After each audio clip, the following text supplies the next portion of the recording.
mulți soare și mii de jucării pentru copii.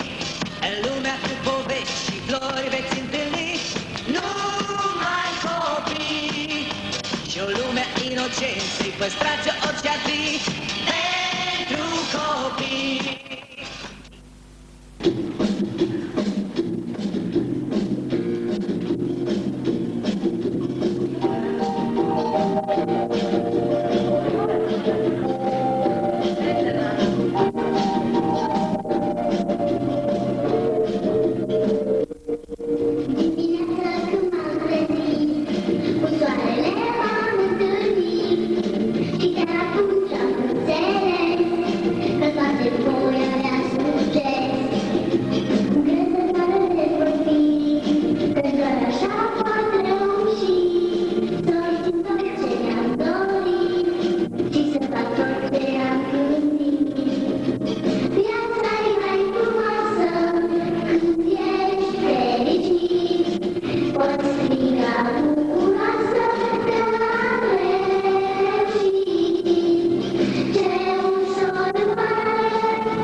Dragi copii, și bine v-am regăsit la o nouă emisiune Lumea Mare a Celor Mici. Ei, după cum veți putea observa în continuare, aveți foarte mulți invitați, dragi copii, în această săptămână.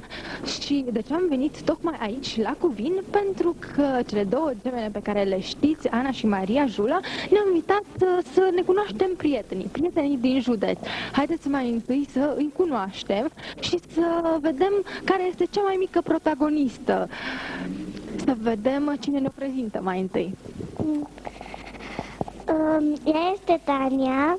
În 8 decembrie ești născută și câți anișori ai? 3? Da. Bravo. Așa, bun. Să vedem, să-i cunoaștem și pe prietenii din spate. Ia să ne faci cunoștință. Ia microfonul, te rog. Mă numesc Andreea.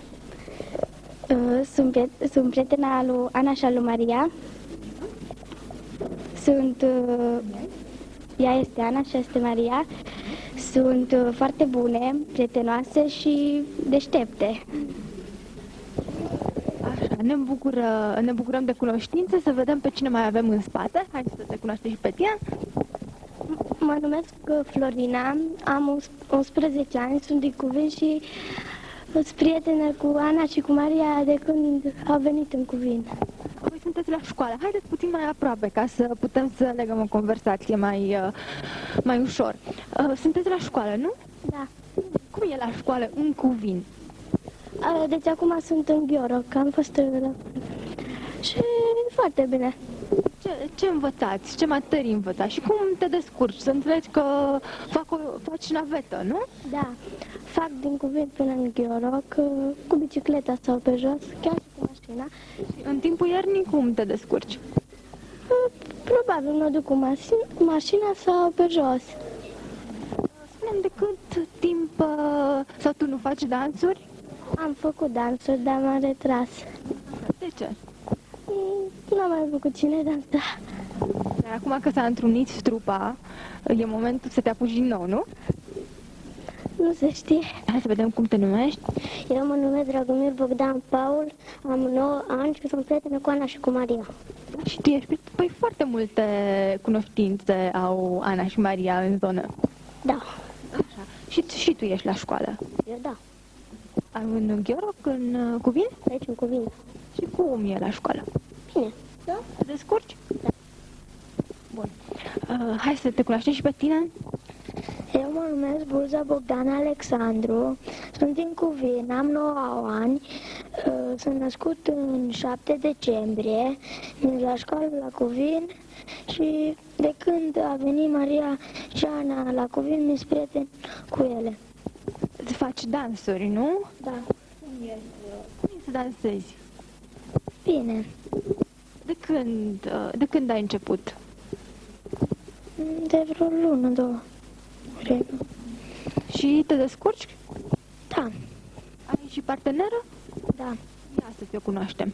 Ne-o aduci aici? Hai, te rog. Așa, să o căutăm, să vedem care este. Aoleu, păi ți-ai ales-o pe toată viața sau... E frumoasă. Da. Hai, prezintă-ne-o. Ea este Andreea. Ne pare bine de cunoștință, Andreea. Spune-mi dacă și tu ești la școală. De aici? Ești colegă cu domnișorul acesta de lângă mine? Da. Deci chiar colegă de bancă, să înțeleg, sau cum? Da. Spune-mi, ce face el toată ziua la școală? Ce prostioare, ce... Mai învață, mai se joacă. Pe cine mai trebuie să cunoaștem? Ia spune.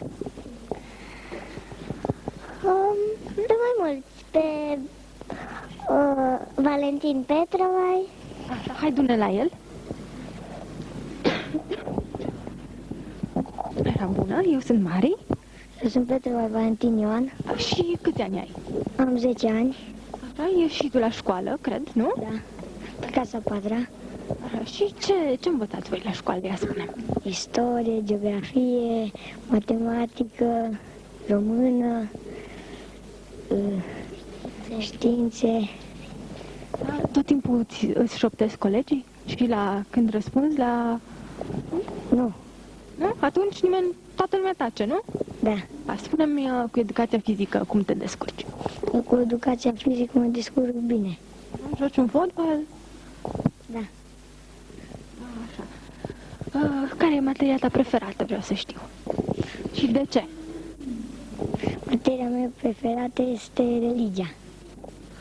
Frumos. Și de ce tocmai religia? Pentru că învățăm multe lucruri despre Dumnezeu. Îți place să mergi la biserică? Da. Mă bucur să aud lucrul ăsta. Mai cunoaștem pe cineva?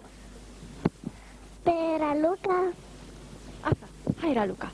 Să vedem cine este Raluca. Îmi pare bine să te cunosc, Raluca. Eu sunt Mari. Raluca, mă numesc. Așa. Sunt pe clasa 3-a, sunt pe clasa 4-a, am 10 ani și sunt la școală în Cuvânt.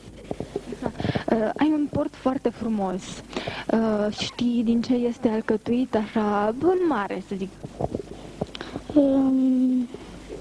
El este alcătuit din Liber și din rochie albă și Cred că acesta este un short, nu? Sau eu știu cum se numește, dar ceva de genul acesta, nu? el se numește blat pictat. E foarte interesant. L-ai de mult? L-ai moștenit? L-ai primit de la mama, de la bunica? Eu l-am primit de la bunica. Deci înseamnă că este destul de vechi. Da, Așa. Să înțeleg că și tu ai foarte mulți prieteni. da, da. Eu am prietene pe Ana, pe Maria și le cunosc de când au venit la Cuvint, sunt prietenă cu ele. Am înțeles. Cum e cu școala? Cum te descurci? Dacă te-ai făcut prieten la școală, cum decurci o zi obișnuită de școală? Eu mă duc fac ore, mă duc în pauză, altădată învăț. Mă descurc bine. Ai note bune? Da. Mă bucur să aud. Mă bucur foarte mult că v-am cunoscut și sper că cu alte ocazii ne mai invitați și să mai venim și noi, să vă mai filmăm. Și ce să vă spun eu, succes în continuare și să ne întâlnim sănătoși.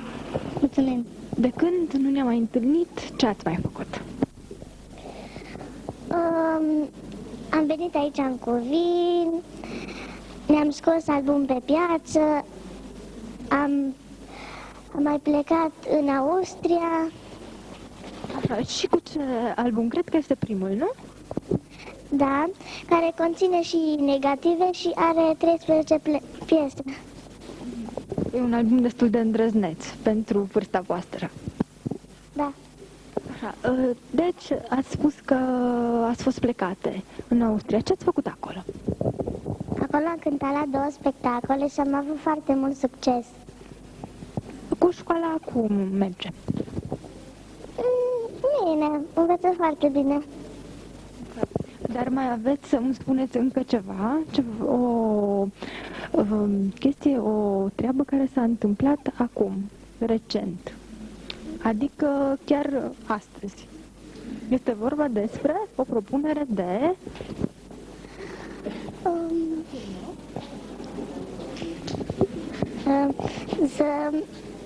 Astăzi a sunat pe mami niște oameni să-i spună că dacă vrem să intrăm într-un film și mâine ne spune dacă ne lasă să intrăm, să participăm în film.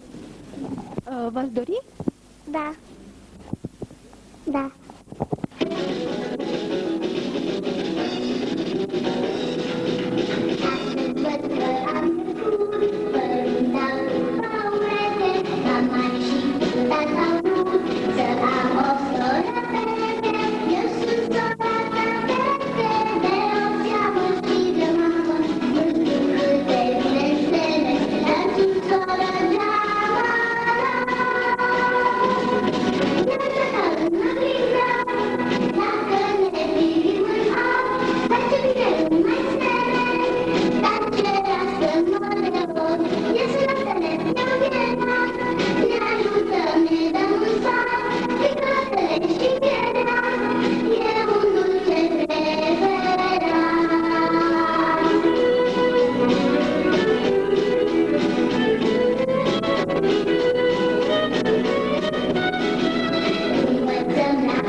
găsi numai copii. O lume cu mult soare și mii de șucării pentru copii. În lumea cu povești și flori veți întâlni numai copii. Și o lume inocenței păstrați orice-ar fi pentru copii.